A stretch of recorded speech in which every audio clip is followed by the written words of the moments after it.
The government is launching a probe going back 5 years into all the employment records of companies that get public funding to look for irregularities. Kim Ji-yeon sheds light on how the Moon administration is delivering on the promise of a zero-tolerance policy when it comes to bribery in exchange for public sector jobs and benefits.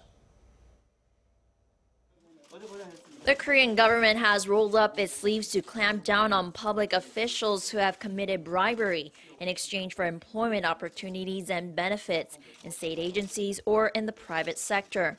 In a meeting with ministers of 12 public agencies on Friday, the Minister of Strategy and Finance, Kim Dong-yeon, said he'll build a special operations headquarters by the end of this year tasked with rooting out such corruption in state agencies and affiliated institutions during the past 5 years.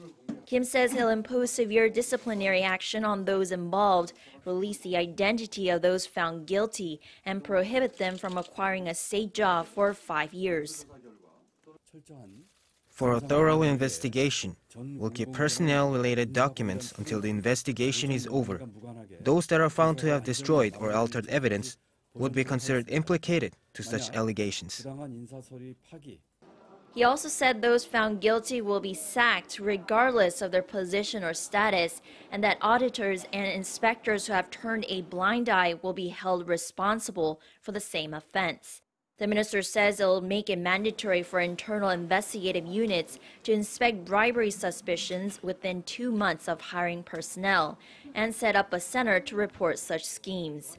The minister's remarks come amid reports by local media outlets and the Board of Audit and Inspection of Korea stating more than 10 state agencies have been involved in receiving or offering bribes for employment benefits and opportunities. In Korea's only casino accessible to local residents, around 520 new recruits during 2012 to 2013 were found to have been hired due to special favors, while a major local bank was found to have hired some 20 people with parents considered VIP clients, including high-ranking state officials.